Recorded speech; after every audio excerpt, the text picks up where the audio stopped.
Vamos a presentar a las primeras expositoras, que nos honra con su presencia en la tarde de hoy, las estudiantes Pilar de León y Carol Delgado del grupo de cuarto año de Recursos Humanos, jornada nocturna, con el título Comportamiento Organizacional. Antes de comenzar la conferencia, vamos a presentar la hoja de vida de cada una de ellas. Primeramente, contamos con la hoja de vida de la estudiante Pilar de León, siendo estudiante cursando la licenciatura de Administración de Empresas con énfasis en Recursos Humanos. Actualmente labora en la empresa SR Técnicos como asistente administrativa y labora en una empresa de transporte y carga llamada TAF Logistics, donde se desempeña como asistente de gerencia. Contamos con Carol Delgado Echevers, estudiante de la licenciatura de Administración de Empresas con énfasis en Recursos Humanos. Actualmente labora en la Universidad UMESIT como oficinista, cajera, y ha trabajado en otras empresas como Petroautos S.A., Six Rent a Car, y también desempeña siendo agente de servicio al cliente. Pilar de León y Carol Delgado, la sala es de ustedes. Bienvenidas. Muy buenas tardes, muchas gracias. Mi nombre es Carol Delgado y como ya lo mencionaron, pues vamos a estar exponiéndole una conferencia sobre el comportamiento organizacional.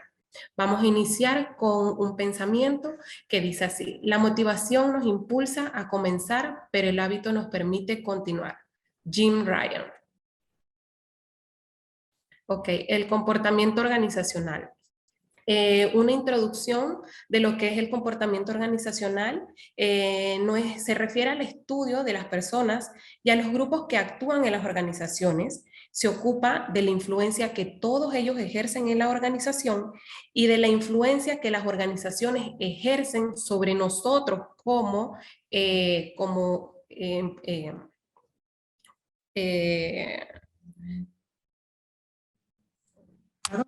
ejercen sobre nosotros, pues los colaboradores. El comportamiento organizacional, como la siguiente, Susan, por favor. El comportamiento organizacional como un iceberg.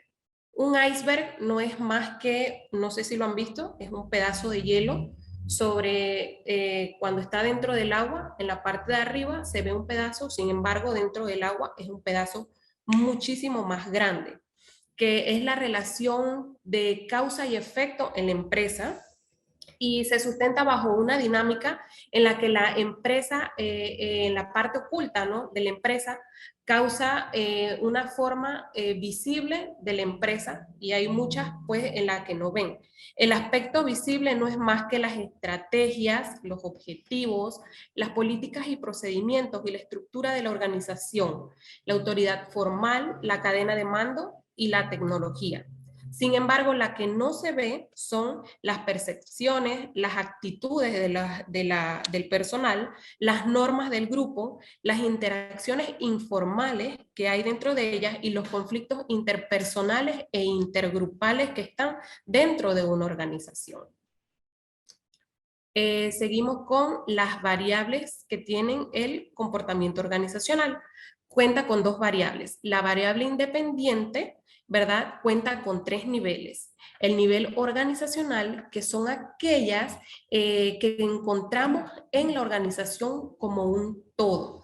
Deben abordarse en forma holística. ¿Cómo en forma holística? Involucrando a todo el sistema entero. Por ejemplo, tenemos el diseño de la organización, la cultura de la organización y el proceso del trabajo. El nivel grupal no es más lo que se observa en el comportamiento del grupo. ¿Qué quiere decir eso? Cuando las personas trabajan en equipo, como por ejemplo, equipos y facultamientos en toma de decisiones, la dinámica grupal e intergrupal. Y por último, cuenta con la variable individual, que son aquellas que se derivan de las características de las personas que trabajan en la organización. Por ejemplo, las diferencias individuales, la percepción y atribución, las motivaciones y las satisfacciones que hay dentro del trabajo. Contamos también con la variable dependiente. La variable dependiente es en el comportamiento organizacional, incluye muchas variables dependientes que son los principales indicadores que se pretenden evaluar o las que se miden, como lo es el desempeño. El desempeño no es más que la manera en que las personas cumplen con sus funciones, con las obligaciones que llevan dentro de la organización. El compromiso con la organización reduce todo lo que es el absentismo, la falta que hay del personal e incrementa la disposición, ¿verdad?, de fuerza en el trabajo. Tenemos la fidelidad, que la fidelidad en la organización contribuye a reducir lo que es la rotación del personal, el flujo constante de salidas que pueden ser por renuncias o despidos que hayan dentro de ella y la entrada de las personas a la organización o el ingreso de las personas para compensar las salidas de las personas que renunciaron o fueron despedidas. La satisfacción en el trabajo, la satisfacción en las organizaciones exitosas procuran ser excelentes, intrínsecamente deben ser gratificantes para las personas. La satisfacción en el trabajo tiene mucho que ver con la calidad de vida que hay dentro del trabajo, con la calidad de vida en el trabajo. La ciudadanía organizacional significa pues el grado en que una persona goza de todos los derechos civiles que da una organización. El diseño organizacional. El diseño organizacional tiene varios conceptos. La siguiente tiene varios conceptos, como el proceso de construir y adaptar continuamente la estructura de la organización para que alcance sus objetivos y las estrategias que están dentro de la empresa. Son las visiones que se pone la empresa. El proceso también de diagnosticar la situación de una organización y seleccionar e implantar la estructura más adecuada. Es la planeación y la asignación de actividades del personal de una organización. Todas las empresas tienen visiones y el personal debe cumplir con los objetivos para así llegar a que se cumplan todas las visiones que se ha propuesto la empresa. La siguiente, perdón. Las variables de la organización. Ok, las variables del diseño organizacional tenemos que tiene factores. El factor ambiental, que no es más que la misión, ¿verdad?, de la organización, cuál es la visión que la empresa se ha propuesto y cuáles son las estrategias para llegar a cumplir todas esas visiones que se pusieron, así sea en una empresa macro, micro. Las dimensiones anatómicas de la organización es el tamaño o la dispersión geográfica de la empresa. Las consecuencias conductuales es el desempeño, la satisfacción, el conflicto, todo eso que ocurre dentro de la organización. El tamaño y ciclo de vida no es más que el tamaño de la organización, o sea, el número de las personas o la cantidad de recursos, la arquitectura y las operaciones, ¿verdad?, la cual determina el diseño de la organización. Como podemos ver ahí en el cuadro, están las etapas de madurez. Tiene cuatro etapas. Está el nacimiento, que ocurre cuando un emprendedor crea la organización, ¿verdad? Es la estructura simple. La infancia, que ahí es cuando la organización empieza a crecer, que es la formalización independiente. La juventud es cuando la organización ya crece gracias al éxito que ha obtenido, ¿verdad? Se va haciendo cada vez un poquito más compleja y se fortalece un poquito más, que es la especialización vertical y la horizontal. Y por último, obtiene lo que es la madurez. La organización se estabiliza en un tamaño, ¿verdad? Y por lo general adopta una estructura más vertical, donde todos los procesos que se realizan dentro de la organización son de una manera mucho más burocrática. Ya es un alto grado de diferenciación e integración. Ok, ahí viene lo que es la diferenciación y la integración. La diferenciación y la integración, el diseño de la organización obedece a dos procesos básicos y opuestos entre sí. La diferenciación, que consiste en dividir el trabajo de una organización, y así ella relaciona la especialización de los órganos y las personas. Tenemos la diferenciación horizontal. ¿En qué se basa? Se basa en la especialización de lo que son los conocimientos, la educación y la capacitación que tenga el personal. La diferenciación vertical, esta se refiere a los diferentes niveles de autoridad y la responsabilidad que lleva entonces la organización. La diferenciación espacial se refiere a la dispersión geográfica de la organización, ¿verdad? En las unidades que tengan en distintos lugares. La integración, tenemos dos, lo que es la vertical, que es lo contrario de la diferenciación, que la integración se refiere a consistir en coordinar todas las diferentes partes de la organización y así crear una unidad de personas y de grupos en la organización. La integración vertical son los mecanismos de coordinación con que se derivan del uso de la jerarquía, ¿verdad? Ahí viene desde el mando, la autoridad jerárquica, vienen lo que son los planes, los programas de acción, las reglas y todos los procedimientos que se deben cumplir dentro de la organización. La integración horizontal se refiere a los mecanismos, ¿no?, que coordinan entonces los órganos que son del mismo nivel jerárquico. O sea, son las funciones de vinculación, ya los puestos integradores, las fuerzas de tareas y equipos de trabajo. ¿Qué caracteriza los procesos de integración? La diferenciación y la integración. ¿Y qué tienen en común? Adaptar la estructura para coordinarlos. Y ambas tienen que cumplir la misión y los objetivos de la organización, las estrategias de la organización, las demandas del entorno, las demandas de la tecnología adoptada y las demandas de las personas involucradas. Vienen las dimensiones básicas del diseño organizacional. ¿Cuáles son las dimensiones básicas? Las dimensiones básicas del diseño organizacional dependen de ciertas dimensiones, ¿verdad?, que le demandan una estructura adecuada.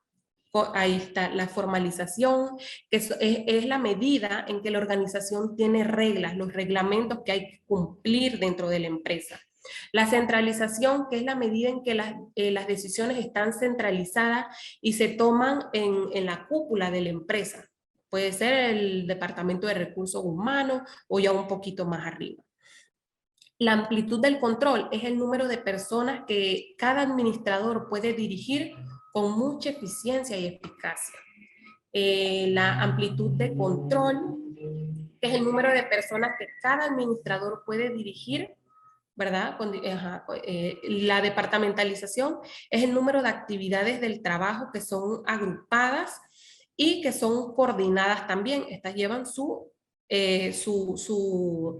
gerente, ¿no? Cada departamento tiene un gerente, ¿verdad? Y está agrupado por diferentes personas. La especialización, que es la medida en que las actividades se pueden dividir en tareas separadas. Y por último, la jerarquía de autoridad, que es la cadena de mando que define cuáles son los niveles jerárquicos dentro de la organización. Ok, vienen lo que son los modelos de la organización. Cuenta con dos estructuras, la simple y la matricial. La estructura simple, la estructura de la organización define formalmente la manera en que se distribuirán, agruparán y coordinarán las tareas. La estructura simple es el tipo de la organización más rudimentario o elemental que hay. Es muy común en todas las organizaciones, así sean pequeñas o las que están formándose. Y la estructura matricial, ¿verdad?, que no es más que, es como la matriz. Es la matriz y es una estructura híbrida. ¿A qué me refiero con híbrida? A que combina una estructura organizacional o dos formas de separación por departamento, que ahí vienen siendo los funcionales y por productos. Ahí están los modelos de la organización, que son la estructura simple, burocrática y matricial.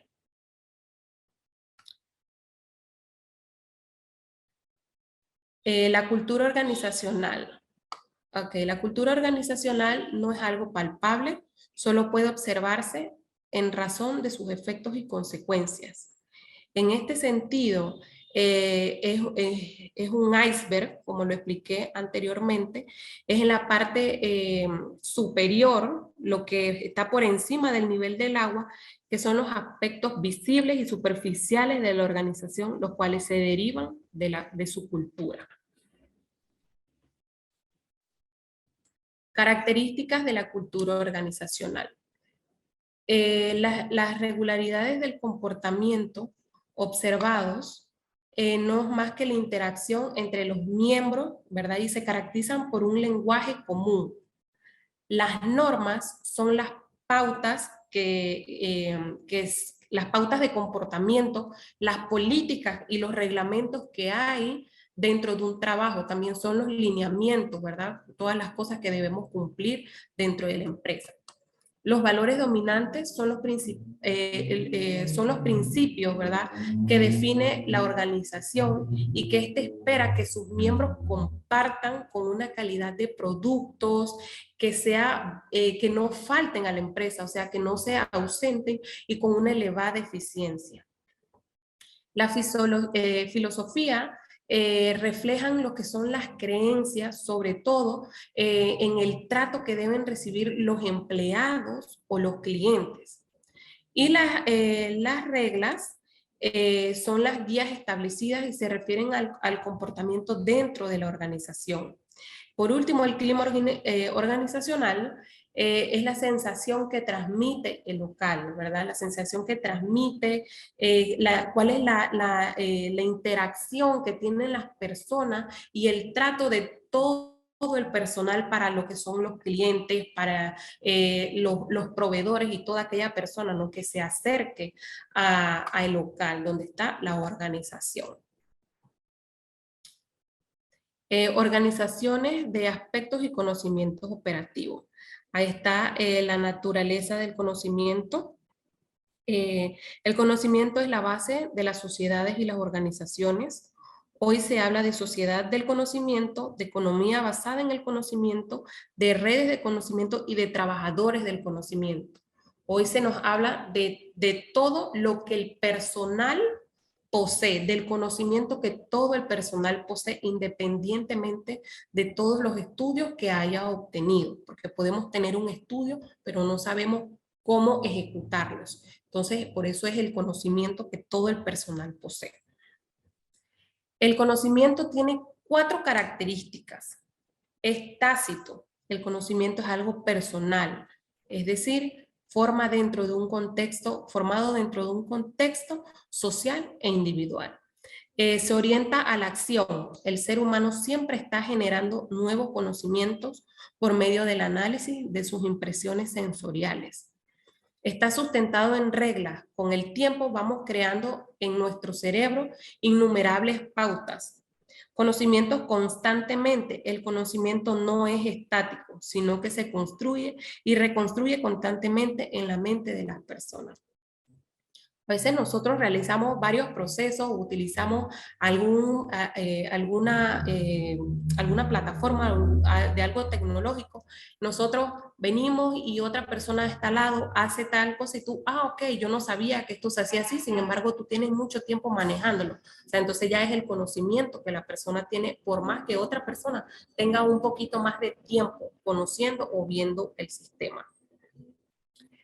Organizaciones del conocimiento de aprendizaje. Para enfrentar el mundo cambiante de los negocios, las organizaciones tienen que desarrollar la capacidad de migrar y transformarse para crear y consolidar nuevas habilidades y actitudes e innovar incesantemente. La organización que aprende es aquella que desarrolla una capacidad de adaptación y cambios continuos. Como un claro ejemplo es el COVID. El COVID vino y nos replanteó totalmente todos. Entonces, todo eso vino para quedarse porque realmente ya no va a cambiar. Y muchas personas ni siquiera quieren volver a sus áreas de trabajo porque muchas empresas ya no necesitan, se dieron cuenta que no necesitan de una infraestructura. Sin embargo, todo el personal puede desarrollar todo aquello en casa. Entonces, así la empresa ahorra y también los colaboradores también ahorran. Por último, de mi parte, tenemos las diferencias individuales y personales. Las organizaciones no existen sin personas, a pesar de que todos sus recursos, así son la maquinaria, equipos, instalaciones, el capital financiero y toda la tecnología necesitan de las personas para operar adecuadamente en un entorno que está muy lleno de oportunidades, pero a la vez está lleno de amenazas. Las personas son el principio, son el punto medio y son el final de toda organización. ¿Por qué? Porque nosotras, el personal, fundamentamos la organización, nosotros las moldeamos, la impulsamos y según nuestro desempeño pueden pasar dos cosas. La podemos llevar al éxito o la llevamos a bancarrota.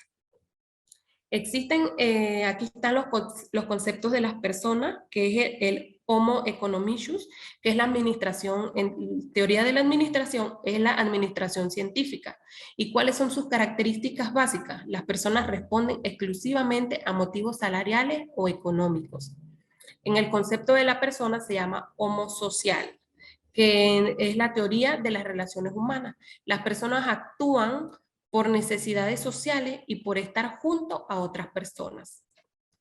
El hombre organizacional es la teoría estructuralista, donde las personas desempeñan diferentes funciones en distintas organizaciones.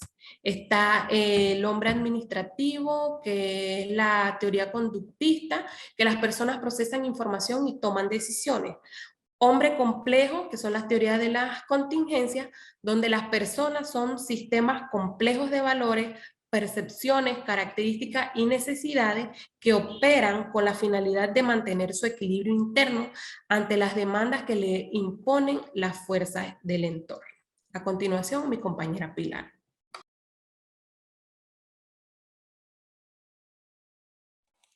Buenas tardes a todos. Mi nombre es Pilar de León.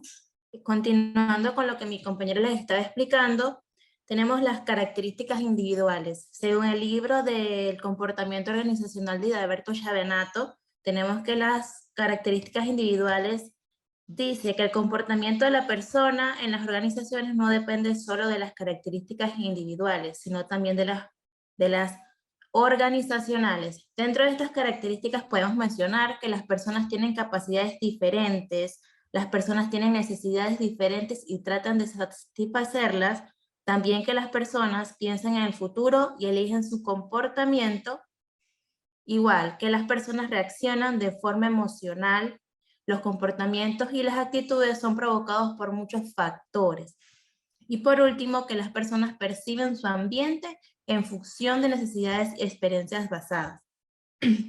Como bien lo dice el encabezado de esta parte, que cada persona tiene características individuales, todos los trabajadores en las distintas organizaciones no tienen los mismos pensamientos ni tampoco los comportamientos. Para continuar, tenemos las competencias esenciales, que según el libro de Alberto Chavenato, dice que estamos en un mundo que se caracteriza por enfrentar competencias. Las organizaciones tienen un creciente interés en identificar sus comportamientos básicos y con el concepto que dice core competencies, este concepto surgió en 1990 en un artículo escrito en el Harvard Business Review para referirse a las competencias, estrategias únicas que se hacen en una organización, mejor que sus competencias y llevar a cabo una posición de liderazgo en su sector. Acá tenemos que las competencias esenciales para que sean consideradas básicas para las organizaciones deben cumplir tres condiciones, las que son el valor percibido por los clientes, la diferencia de sus competidores y la capacidad de expansión. También tenemos que las competencias que exigen los nuevos entornos, que es aprender a aprender, comunicación y colaboración, raciocinio y creativo y solución de los problemas, conocimientos tecnológicos, conocimiento de los negocios globales, desarrollo de liderazgo y autoadministración de la carrera. También dentro de esto tenemos lo que es la motivación. La motivación como tal para que una empresa o una compañía pueda cumplir sus objetivos siempre tenemos que tener la motivación presente, que como concepto dice que es el desempeño de la organización en conjunto de varios factores críticos, estrategias tecnológicas, diseño y cultura organizacional y sobre todo talento humano. Sin personas, las organizaciones no pueden hacer nada. Ellas son el dínamo que las impulsa. Otra definición de la motivación, podemos decir que es la presión interna surgida de una necesidad. Origina un estado de energía que impulsa el organismo a la actividad e inicia, guía y mantiene la conducta hasta alcanzar una meta, objetivo o incentivo, o bloquear una respuesta para alcanzar determinado objetivo. Y también tenemos que la motivación depende de tres puntos, que es el curso. Es la dirección hacia la cual se dirige el comportamiento. Como punto número 2 tenemos la intensidad, que es el esfuerzo que la persona dirige hacia su curso definido. Y como punto 3 tenemos la persistencia, que es la cantidad de tiempo durante el cual la persona mantiene un esfuerzo. Tenemos la comunicación dentro de una organización. Como todos sabemos, en toda organización, si no existe una comunicación, no se puede avanzar, no podemos surgir porque dentro de la misma tiene que haber una comunicación para que todo funcione. Y como concepto tenemos que toda organización funciona con base a procesos de comunicación. La dinámica de la organización solo puede ocurrir cuando ésta se encarga de que todos sus miembros estén debidamente conectados e integrados. La comunicación es indispensable para conseguirlo. Cuando no hay comunicación, las personas permanecen aisladas y no tienen contacto entre sí. ¿Qué puedo decirles sobre la comunicación dentro de una organización? Como le acabo de leer, dentro de una organización, si no hay una comunicación, como equipo no se pueden cumplir las metas, como organización no se logra un objetivo, y siempre dentro de la misma tiene que haber una fuerte comunicación, porque si no, no vamos a poder lograr el objetivo de la misma. Acá tenemos lo que es la comunicación organizacional, que dice que la comunicación organizacional es el proceso mediante el cual las personas intercambian información en una organización. Algunas comunicaciones fluyen por la estructura formal y la informal, otras bajan o suben a lo largo de los niveles jerárquicos. Tenemos lo que es el liderazgo, que el liderazgo es el proceso que consiste en dirigir el comportamiento de las personas para que alcancen ciertos objetivos. Dentro de él tenemos que es la fuerza del líder, la fuerza de los subordinados y la fuerza de la situación.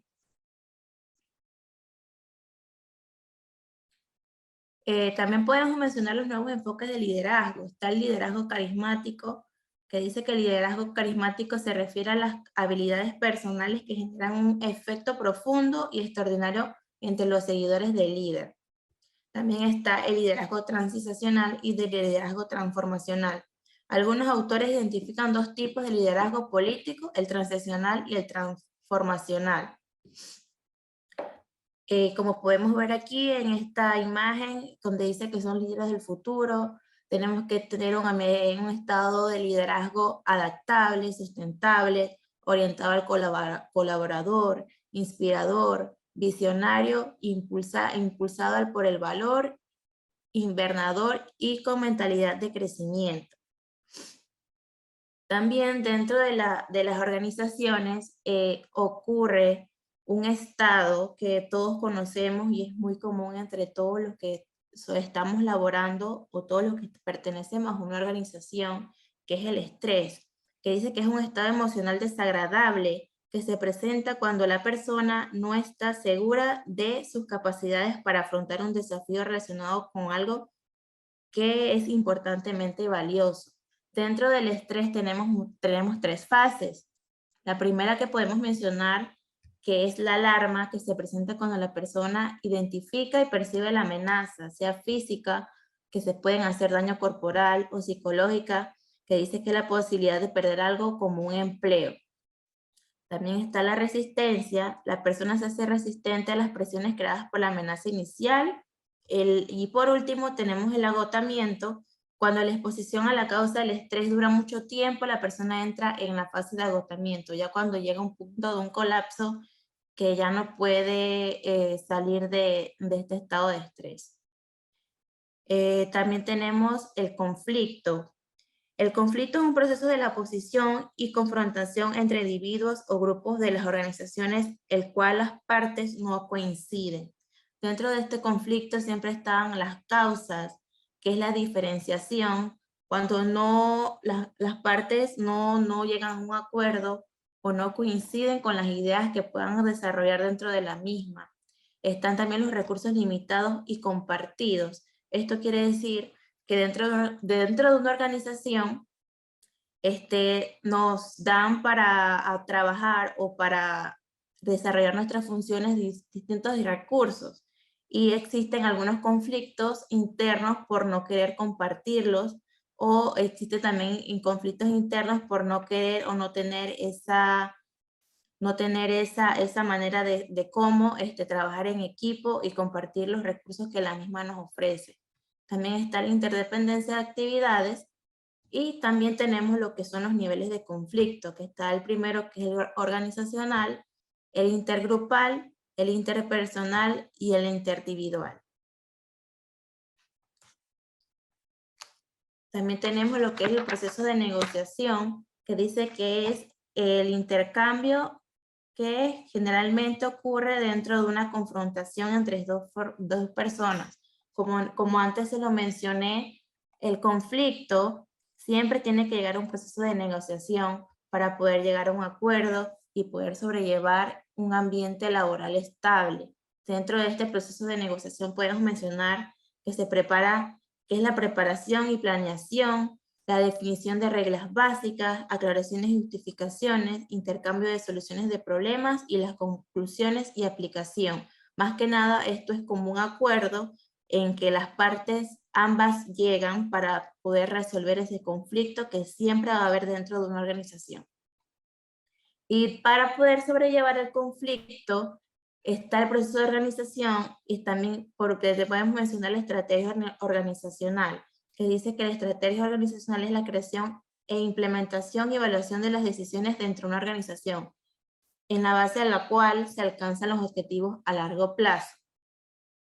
Dentro de ellas tenemos procesos que son los siguientes, que es el análisis situacional de la empresa interna, externa y macroambiental. El FODA podemos definirlo como una metodología de estudio de la situación de una empresa o un proyecto analizado por sus características internas y su situación externa en una matriz cuadrada.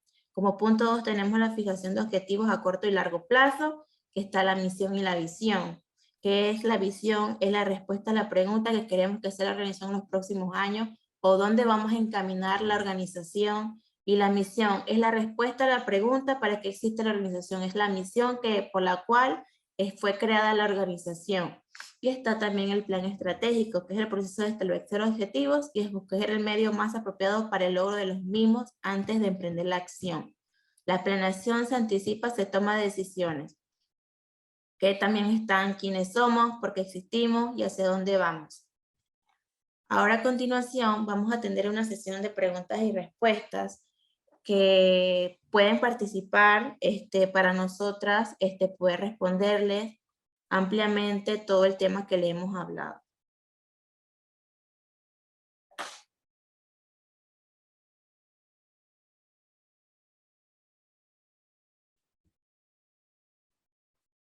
¿Tenemos algún compañero que quiera hacernos algunas preguntas? Mi compañera Carol y yo podemos respondérselas.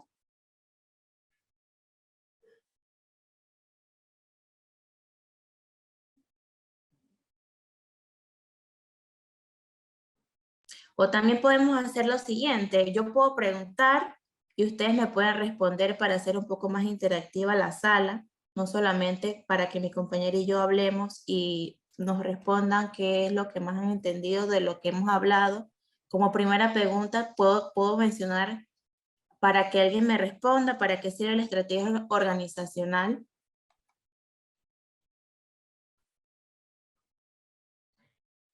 Buenas tardes. Yo quiero responder esa que acabas de mencionar. Puede ser, disminuye costos y aumenta productividad. Se escucha, ¿verdad? Sí, se escucha. Ok. Sirve también para mantener ventajas sobre los competidores. También aumenta la participación de los empleados y se aplica por cada empresa de manera diferente. Ok, perfecto. ¿Alguien más quiere participar mencionando las 4 características del conocimiento que mi compañera Carol las mencionó anteriormente?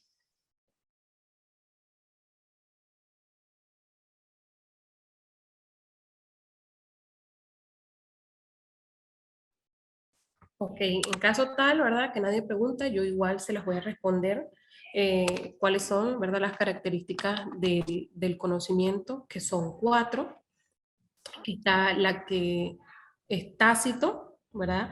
Que es que todo el personal posee un conocimiento, o sea, todas las personas dentro de la empresa poseen un conocimiento y todos, por supuesto, tienen un conocimiento diferente.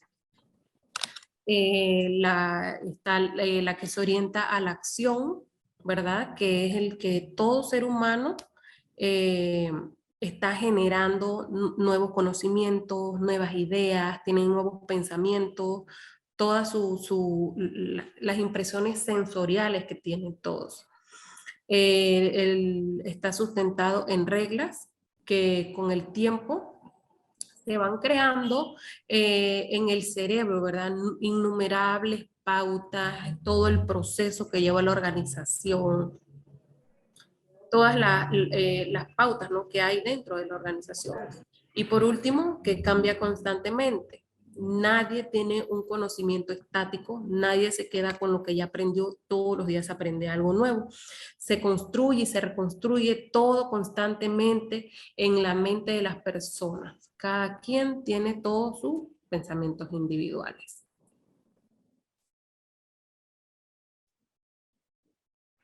Ok, la última pregunta que tenemos para la audiencia es que ¿cuáles son los modelos básicos de la organización? También mi compañera los mencionó anteriormente. Buenas tardes. Quisiera responder la pregunta que sería la estructura simple, la burocrática y la matricial. Ok, Esa muchas gracias, compañera. Espero les haya gustado esta pequeña exposición por parte de nosotros, estudiantes de 4º año de Administración de Empresas, para ustedes. La verdad estamos muy agradecidos con la profe Ana Yancy por haber darnos la oportunidad de participar en representación de nuestro compañero en esta semana de la administración del administrador de la empresa. Y bueno, espero que les haya gustado y esto fue nuestro pequeño esfuerzo por parte de todos nuestros compañeros.